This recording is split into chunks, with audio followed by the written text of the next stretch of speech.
بسم الله الرحمن الرحيم. الحمد لله رب العالمين، والصلاة والسلام على أشرف الأنبياء وخاتم المرسلين محمد وعلى آله وصحبه وسلم. ربنا هب لنا من لدنك رحمة وهيئ لنا من أمرنا رشدا. ربنا أرنا الحق حقا وارزقنا اتباعه وأرنا الباطل باطلا وارزقنا اجتنابه. ربنا اغفر لنا ذنوبنا وإسرافنا في أمرنا وثبت أقدامنا وانصرنا على القوم الكافرين آمين. بسراني برزو خوشويستو قدرگران بنراني آزيز، سلام و رحمتي خواي پروردگار برجي بسر همولايك ماندا. خواي پروردگار عاقبت خير مان بكا، سر برزو سر فرازي دنيا و قيامت مان بكاتن، داهاتو مان لرابردو مان باشتر بكا، بمسلماني بمان جيني، بمسلماني بمان مريني، بمسلماني زيندي مان بكاتوا. خۆشەویستانم خۆشحاڵم کە لە بەرنامەکەتان بەرنامەی ڕامان بە خزمەتتان دەگەمەوە. خوازیارم خوای پەروەردگار بە گەورەی و عەزەمەتی خۆی ئەو بەرنامەیە بخاتە تەرازووی چاکەکانمان و تەرازووی چاکەکانمانی پێ قوڕسکە ئینشاءالله تعالی و بیکاتەمایی پاکبوونەوەمان لە گوناه و تاوان و کەم و کوڕیەکانمان بە حەول و قووەتی خۆی. خۆشەویستانم، لە حەڵقەی ئەمڕۆی بەرنامەی ڕامان ئەگەر لە قورئانی بەرز و بەڕێز کەلامی خوا ورد بینەوە، بابەتێکی دیکەی زۆر هەستیارمان دەکەوێتە بەرچاو کە زۆر دووبارە بۆتەوە، ئەویش کەلیمەی ئەڕەسوولە یان ڕوسوولە یان نەبی. ئەو بابەتە خوای گەورە تەبارەک و تەعالا گرنگی زۆری پێداوە و زۆر دووبارەی کردوتەوە بۆی کە ئێمەی ئیمانداریش، ئێمەی موسڵمانیش وە خەڵکی بەعام بە هەندی وەربگرن. طبعاً کەلیمەی ئەڕەسوول واتە نێردراو، قاسید 267 جار لە قورئانی پیرۆزدا دووبارە بۆتەوە. کەلیمەی نەبی 79 جار دووبارە بۆتەوە لە قورئانی پیرۆز. طبعاً پێغەمبەران عەلەیهیم الصەلاة وەسسەلام نێردراوی خوان، بەو واتایی نێردراوی خوان خوای گەورە تەبارەک و تەعالا لە هەر زروف و سەردەمێک کە ئیرادەی وابووە، قەسدی وابووە، نێردراوێک ڕاست پێرێ، قاسیدێک ڕاست پێرێ، تەماشەی ئەو کۆمەڵگە و مجتەمەعی کردووە، چێ لەو کۆمەڵگە و مجتەمەعە، لەو شارۆچکەیە، لەو بوقعەیە لە هەموو کەس چاکتر و باشتر و داوێن پاکتر و سادقتر و ڕازگۆتر و ئەمینتر و بەغیرەتتر و بە شەهامەتترە، ئەوی ڕاست پاردووە، جوبریلی بۆلا ناردووە کە جوبریل عەلەیهی سەڵات وسەلام پەیامی خوای پەروەردگاری پێداوە بۆی ئەو پەیامە بە خەڵکی بدات. خۆشەویستانم، گرنگی ئەو بابەتە لە چدایە؟ گرنگی ئەو بابەتە ئینسان کە تەماشای قورئان دەکا لەوەدایە کە خوای پەروەردگار تەبارەک و تەعالا دەیەوێ پێمان ڕابگەێنێتن ئەگەر پێشەوەی کە لە دنیا دەچینە دەر خوای خۆمان نەناسین. چونکە یەکەم پرسیار لە ناو گۆڕ کە لێمان دەکرێ ئاگاتان لێبێ، یەکەم پرسیار چییە؟ مەن ڕەبوک، چێ خوای تۆ بوو لە دنیا؟ ئەگەر خوای بە حەق کە لە ڕێی پێغەمبەرانەوە عەلەیهیمو سەڵات وەسەلام دەتوانی بیناسی، بتناسی بێ، ئەو بۆ خۆت بەختەوەر و ئاسوودە دەژی، هەم لە دنیا هەم لە دوا ڕۆژیشدا و هەم لە ناو گۆڕیشدا ئەتوانی پرسیارەکە زۆر بەڕاشکاوانە بدێ و بڵێ ئەڵڵاه ڕەبی، ئەڵڵا پەروەردگاری ئێمەیە و پەروەردگاری ئێمە بووە، خوای ئێمە بووە، بەدیهێنەری ئێمە بووە، ڕازقی ئێمە بووە، پەرستراوی ئێمە بووە. زۆر بە زبانێکی فەسیح وەڵامەکەی خۆت دەدەیەوە و ئاشنابوون بە پێغەمبەران عەلەیهیمو سەڵات وەسسەلام و وردبوونەوە لەو ئاەتانەی کە خوای پەروەردگار باسی ڕەسوول و نەبی دەکاتن بۆ گرینگە، بۆ دەبێ هەڵوەستەی لە خزمەتدا بکەین، بۆی دەبێ لەسەر ئاەتەکان ڕاوەستین. لەبەرەوە بەڕاستی لە ڕێوانەوە نەبێ نەخوای خۆمان دەناسی، نە ئاشنا دەبووین بەو شتانەی کە خوا پێ خۆشن کە بیکەین. خوای گەورە تەبارەک و تەعالا ئەو شتانەی کە پێی خۆشە کە ئینسان و عەبد و بەندەکانی خۆی ئەنجامی دەن لە ڕێی پێغەمبەران و عەلەیهیمو سەڵاتو وەسەلام پێ ڕاگەیاندووین. بۆی کە ئەو پەیامەی خوای پەروەردگار کە ئاراستەی کردوین پێغەمبەران عەلەیهیمو سەڵاتو وەسەلام بەدەستێکی ئەمین پێیان ڕاگەیاندووین، ئینسانی موسڵمان جێبەجێکا لە کات و شوێنی خۆیدا. ئەوجا کۆمەڵە بابەتێکی دیکە هەیە خۆشەویستانی خۆم، نە بە عەقڵ دەرچی پێ دەکرێ، نە بە عیلم دەرچی پێ دەکرێ، و نە بە تەکنۆلۆژیا و تەتەووری سەردەم دەرچی پێ دەکرێ. قەزایی غەیبین، ئەو قەزایانە کە خوای پەروەردگار تەبارەک و تەعالا ئاشکرای نەکردوون و ئاشکرایان ناکاتن بۆ خەڵکی هەندێکی کە لە ڕێی پێغەمبەرانەوە عەلەیهیمو سەڵاتو وەسەلام خوای پەروەردگار خەڵکی پێ ئاشنا کردووە.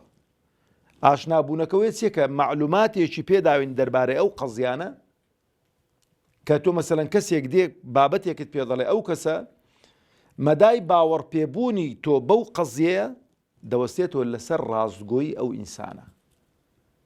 پێغەمبەرانیش عەلەیهیمو سەڵاتو وەسەلام ڕاستگۆ بوون، لە تەمەنی پێش پێغەمبەرایەتیشیان عەلەیهیمو سەڵاتو وەسەلام درۆیان نەکردووە، خیانەتیان نەکردووە، پەرژینێکی قایم بێ لێیان. لەبەرەوە تەماشەکە هێڕەقل کاتێکە پرسیار لە ئەبوو سوفیان دەکا دەربارەی پێشەوای مرۆڤایەتی محەممەد الموستەفا صلی الله عليه وسلم، دەڵێ پێشەوەی کە ببێتە پێغەمبەر بڵێ من پێغەمبەرم، درۆتان لێبینی بوو لەو پیاوەی؟ ئەبوو سوفیان ئەو کاتێ موسڵمانیش نەبووە. ئێستا کابرای کە ناموسڵمانە نەک ناوەکە خۆی بە موسڵمانیش دەزانێ، 1001 درۆ دەکا بۆ موسڵمانان، 1001 بوختان دەکا بۆ موسڵمان، دەشزانی کە درۆ دەکات، دەشزانی کە ڕاست ناکاتن، بەس هەر دەیوێ ڕێی عام چەواشە بکات. زۆر گەلێک زاری دیکەش گوتومە کافرەکانی سەردەمی پێغەمبەری خوا عەلەیهی سەڵاتو وەسەلام بە 1000 ئاو شرابوون و لە چاو کافرەکانی ئێمە. کافرەکانی سەردەمی پێغەمبەری خوا عەلەیهی سەڵاتو وەسەلام ڕاستگۆتر بوون، بە وەعد و بەڵێنتر بوون، بە شەهامەتتر بوون، بە خزمایەتیتر بوون. صفەتی چاچیان گەلێک زۆر بوو کافرەکانی سەردەمی پێغەمبەری خوا عەلەیهی سەڵاتو وەسەلام. بەس ئەو کافرانەی سەردەمی ئێمە نە ئەخلاقیان تێدا دەبینی، نە ڕاستگۆییان تێدا دەبینی، نە دەستپاچیان تێدا دەبینی، هەرچی صفەتی خەرابەتیاندا کۆبووتەوە. ئولائیکە کەلئەنعامی بەل هوم ئەضەل، لە ئاژەڵ و لە حیواناتیش خراپترن. بەرۆ بەڕاستی زۆر گرینگە. ئەبوو سوفیان دەڵێ ما جەڕەبنا عەلەیه الکەذیب، دەڵێ تا ئێستا درۆمان لێ نەبینی بوو، و هەر بە صادق الئەمین مەشهوور بوو. کەواتە خۆشەویستانی خۆم، ئەو بابەتە خوازیارم من و ئێوەش کاتێک کە ئەو ئاەتانە دەخوێنینەوە کە باسی پێغەمبەرت بیست، باسی ڕەسوولت بیست، باسی نەبی تویست هەڵوەستە بکە، بزانە خوای پەروەردگار تەبارەک و تەعالا چی پێدا ڕاستپاردووە، چی پێدەفەرمێتن. لەبەرەوە ئەسڵی پەیامەکە بۆ من و تووە، و ئەسڵی پەیامەکە بۆ بەشەریەتە. لەبەرەوە زۆر گرینگە ئینسان ئاشنای هەبێتن بەو دەستەواژانە لە قورئانی پیرۆز و هەڵوەستەیان لەسەر بکاتن. لەبەرەوە خۆشەویستانی خۆم، ئینسان ئەگەر ئاشنا نەبوو بە پێغەمبەران عەلەیهیمو سەڵاتو وەسەلام، لێتان یەقین بێ خوش ناناسێتن. ئەسڵەن باوەڕی بە دوا ڕۆژیش نابێ، باوەڕی بە قیامەتیش نابێ. برا شیرنەکانی خۆم، وەکو گوتم ملحید و کافرەکانی ئەمڕۆ لە شەیتانیان تێپەڕاندووە، لە شەیتانیان تێپەڕاندووە. شەیتان بە شەیتانەتی خۆی باوەڕی هەبوو کە خوا تاکە و تەنها و شەریکی نییە. ئاگاتان لەوەی هەبێ، شەیتان بە شەیتانەتی خۆی باوەڕی بۆیە کە خوا شەریکی نییە، کە خوای گەورە خاوەندە سەڵات و قودرەت و عەزەمەتە، کە سوێندیش دەخوا. شەیتان ڕێبەخۆ نادا سوێن بە غەیری خوا بخواتن، ناڵێ بە گۆڕی شەهیدان، ناڵێ بە سەری باوکم، ناڵێ بە قەبری نزانم چێ، دەڵێ فەبیعیزەتیکە، بە عیزەت و جەلالی تۆ خوایە. شەیتان یەک شتی قێزەون و پیسکەی هەبوو، ڕەخنەی لە چ هەبوو؟ لە ئادەم گرت، بێ ئەمر و فەرمانی خوای کرد. لەبەرۆش کاتێک کە خەڵکی هەڵدەخەڵەتێنیتن شەیتان، کە بە قسەی دەکەن، شەیتان چ دەڵێ؟ دەڵێ ئینە لەکوم عەدوون مبین، ئەگەر خوا شەریک بێ بە خوا، ئەوە هەر هەڵە بەرەوە خوا. شەیتان کە بە قسەی دەکەن، شەیتان چ دەڵێ؟ إني أخاف الله رب العالمين من الأخوات ترسم خواي پروردگار خواي جهانيان كافر ملحدەکانی ئەوڕۆکە کاکەرۆت شەیتانی بە لە شەیتانی تێ بپەڕینە و پێش مامەستای خۆت مەکەوە عیبە پیاوە پێش مامەستای خۆی بکەویتەوە. شەیتان لە هەموو شوێنەکان دانی بە خوایەتی خواداناوە ئەو دەڵێ وەڵا خوا نییە. یاخر وەڵای شەیتان سەد شەقەتی هەڵەداتن لە هەیە قورم ساقچی ئەوەی فێر کردووی کەنجینەوەی لە من فێر بووی کەنجینە من پێم گوتووی ئەوە. ئەو جا خۆشەویستانی خۆم تەماشەکەن مەهامی پێغەمبەران عەلەیهیمو السەڵات وەسسەلام کە لە خزمەت قورئاندا ڕادەمێنین سەیر دەکەین تێدەفکرین کۆمەڵە شتێکی زۆر عەجایبمان بۆ دەردەکەوێت. یەکەمیان تەماشەکەن خوای گەورە تەبارەک وتەعالە دوعای باوکمان ئیبراهیم عەلەیهی السەڵات وەسسەلام ئەبول ئەنبیا چەند دڵسۆز بوون بۆ خەڵکی کاتێکە خێزانەکەی و کوڕەکەی لە مەککەی پیرۆز کە هیچ مەعالیمی ئاوەدانی و ژیانی تێدانە بۆ بەتەنها لەو چۆلەوانیە بەجێیان دێڵی بە ئەمر و فەرمانی خوا زۆر عەجایبە. ئەو جا کە دوعا دەکات دەفەرمێ ڕەبەنا لە سوورەتی ئەلبەقەرە ئایەتی 129 ڕەبەنا وەبعەث فیهم ڕەسوولا منهم خوایە پەروەردگارە لە ناوە خۆیان پێغەمبەرێکیان بۆ بنێری پێغەمبەرێکیان بۆ ڕاستپێری یەتلو عەلەیهم ئایاتیکە ئاەتەکانی تۆیان بەسەردا بخوێنێتەوە وەیوعەللیمهم الکتاب والحیکمە فێری قورئانیان کە و فێری سونە و ژیانی یعنی فێری سونەی سەحیح خۆیان کاتن. حیکمە بەشێکی زۆری عولەما دەفەرمون سونەی پێغەمبەر عەلەیهی السەڵات وسەلام هەندێکیش دەفەرمون حیکمە یعنی چی یعنی کار لە جێیی و بۆی فێری هۆیان کاتن چی حەق و چاک و باشە بیکەن خۆ لە هەرچی خراپ و خراپەکاریە بپارێزن. ئەو جا دەفەرمێتی وەیوزەکیهم و پاچیان کاتەوە ئینەکە ئەنتە العەزیز الحەکیم کەواتە ئەلەو ئاەتەگە وەربینەوە مەهامی پێغەمبەران چییە؟ ئەگە لە غەیری پێغەمبەران عەلەیهیمو السەڵات وەسسەلام ناتوانین ئەو مەهامانەمە لە ژیانی خۆماندا جێبەجێکەین. یەکەمیان چێ ئاشنای کردوین بەو قورئانە پێغەمبەر عەلەیهی السەڵات وەسسەلام. ئەو جا ئەو فەرموودە سەحیحانەی پێغەمبەری خوا عەلەیهی السەڵات وەسسەلام ئەگەر ئەو پێغەمبەرە نەبا ئەو فەرمودانەمان لە کوێوە دەست دەکەوتن عەلەیهی السەڵات وەسسەلام. ئەو جا تەسکیەی ئێمە وەیوزەکیهم پێغەمبەری خوا بە چ تەسکیەمان دەکات هەم بە قورئان و هەم بە فەرمودە سەحیحەکانی خۆی پێمان دەڵێ ڕێگاکانی پاکبوونەوەی نەفسمان پێ دەڵێ چۆن نەفسی گڵاوی خۆمان پاککەینەوە. ئەو جا تەماشەکەن هەر لە سوورەتی ئەلبەقەرە لە ئایەتی 214 خوای پەروەردگار تەبارەک وتەعالە وەکو ڕەدێک بۆ ئەوانەی کە لاقیان لەسەر لاقی داناوە هیچ ناکەن و بەتەمای لای سەرەوەشن بەتەمای لای سەرەوەشن.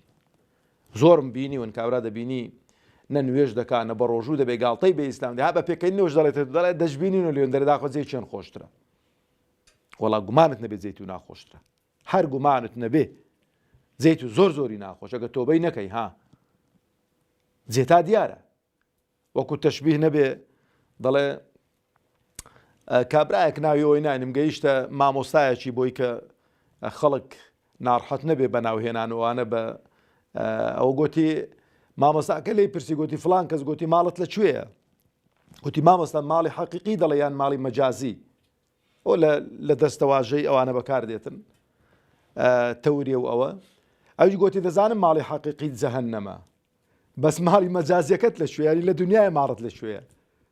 جا بەڕاستی ئەوەی کە ئاوا گاڵتە بە عیبادەت و خواپەرستی و موسڵمان نابێ و دەڵێت دەزانی داخۆ پێشی هەمومان دەزانین پێشی ئەگە تۆ بەنەکەی پێشێت و دەڕۆی بۆ دۆزەخی خوا پەناماندات. خوای گەورە تەبارەک وتەعالە لێرە دەفەرمی ئەم حەسیبتم ئەن تەدخولوا الجەنە وا گومان دەبن وا تەسەوڕ دەکەن هەر ئاوا بە ئاسانی ڕاست و کابرای گوتی وە دەزانن پارکە و ڕاست بەبێ دەنجی بچی و کەس نەڵێ ماڵت لەکوێیە ئەم حەسیبتم ئەن تەدخولوا الجەنە وا گومان دەبن ڕاست بڕۆن بۆ بەهەشتێ بەبێ ئەوەی کە تۆستان لێ بنیشی ها بەبێەوەی شەقێکتان وێ بکەوی بەبێەوەی کە بریندار بن بەبێەوەی کە شەهید بن بەبێەوەی کە ماڵ و منداڵی لەسەردانێن بەبێەوەی کە ناڕحەتیان بچێژن لە پێناوخوا ولما يأتكم مثل الذين خلوا من قبلكم تەماشەی ژیانی پێش خەڵکی خۆتان کرد. یعنی چی؟ وەلەمما یەئتیکم، یعنی هەتا ئەوەی کە بەسەرەوان هاتۆ بەسەرە تووشنێتون. ئەوەی مانایەک. هەتا ئەوەی کە ئەوان تووشی هاتوونە تووش تووشی نەی.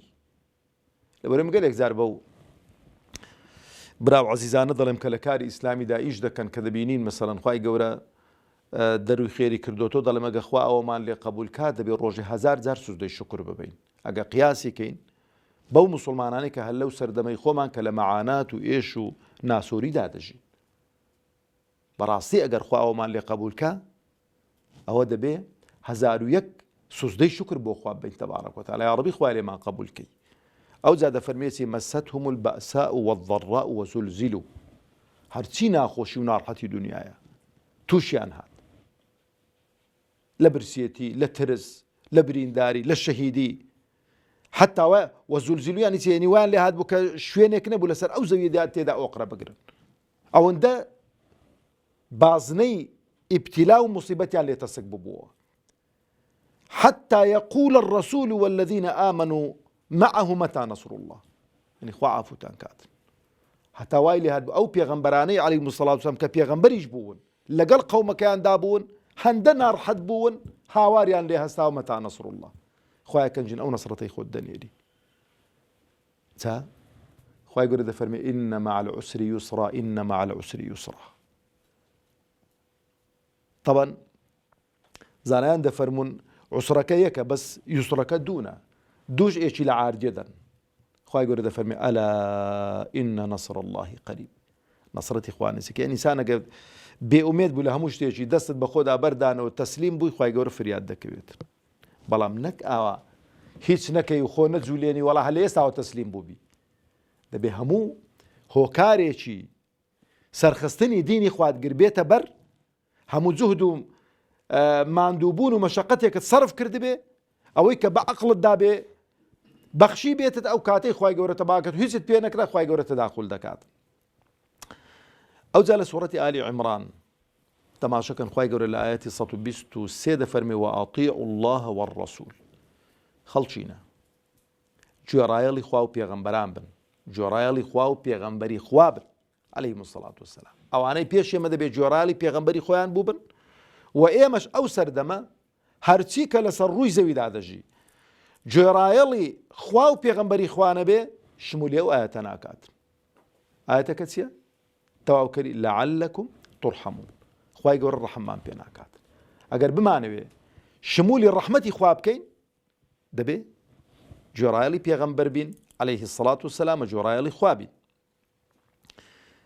خۆشەویستانم لە سوورەتی ئەننیسا ئاەتی 42 خوای گەورە تەبارەک وتەعالا دەفەرمێ هەر دەربارەی پێغەمبەران عەلەیهیم السەڵات وەسەلام یەومەئیذ یەوەدو الذین کەفەڕوا وعصوا الرسول لو تسوى بهم الأرض ولا يكتمون الله حديثا. خوا پەنامان دا یا رب العالمین. ئەو ڕۆژە کە ڕۆژی دواییە دەفەرمێ ئەوانەی کە کافر بوون بەچە وعصوا الرسول و سەرپێچی ئەمر و فەرمانەکانی پێغەمبەریان کردو عەلەیهی السەڵات وەسەلام لەو تسەوا بهم الأرض ئەگەر دەگە عەرز تەخت بکرێن و دەگەر عەرز تێکەڵاو بکرێن و ببنەوە خۆڵەمێش ولا يكتمون الله حديثا جورئەت ناکەن هیچ شتێک لە خوا ناشێرنەوە بۆ چونکە ئەگەر زمانیش قسان نەکات دەست و قاچ و چاو ئەوانە بە قسە دێن شایەدی لەسەر ئەو ئینسانەی دەدەن. ئەوجا خۆشەویستانی خۆم ئاخر ئاەت کە گوتمەوە بەزار خۆشە بڵێ وڵا 267 ئاەت لەسەرەوە هاتوون باسی هەمان بکەین وەکو نوبزەیەک و جیاوازی بابەتەکانم هەڵبژاردووە. ئاخر ئاەت لە خزمەتی دەوەچین و کۆتایی بە بابەتەکەمان دێنین ئەمڕۆ ئەویش سوورەتی ئەلمائیدە ئاەتی 109 لە ڕۆژی قیامەت خوای پەروەردگار چ دەفەرمێ یەومە یەجمع الله الرسل هەموو پێغەمبەران کۆ دەکاتەوە هەموو پێغەمبەران کۆ دەکاتەوە فيقول ماذا أجبتم لێیان دەپرسی دەڵێ خەڵکەکانتان چۆنیان وەڵامیان دانەوە ئەتوم ناردی بۆ قەومەی ئەو قەومە چۆن وەڵامی دان و مووقیفیان چ و بەرامبەرتان پێغەمبەران چ دەفەرموو قالوا بەیەک دەنگ لا علم لنا خوایە بەخوا نازانین بۆ چکە ئیمان پەیوەستە بە دڵەکانەوە خوایە نازانین بەدڵ تەزدیقی پەیامەکەی ئێمەیان کردوویانەنا، نازانین ڕاستگۆ بوون لەگەڵ ئەو پەیامەی یانەنا. باشە ئینەکە ئەنتە عەلام الغویوب، خۆیان تو بە خۆت غەیب زانی و بە خۆت دەزانی چێ بەدڵ قەناعەتی بەو پەیامە بووە و دوای ئەو پەیامە کەوتە. ئەوش یەک دەرسی زۆر گەورە و عەزیممان پێ دەڵێ لێرە چییە؟ ئەو کەسەی کە بەدڵ باوەڕی بە پەیامی خوانە بێ، باوەڕی بە پێغەمبەران نەبێ عەلەیهی سەڵات وەسەلام، با بە ظاهیریش خۆی بە موسڵمان حساب بکات، بە موسڵمان لە قەڵەم نادرێتن. والسلام عليكم ورحمة الله وبركاته.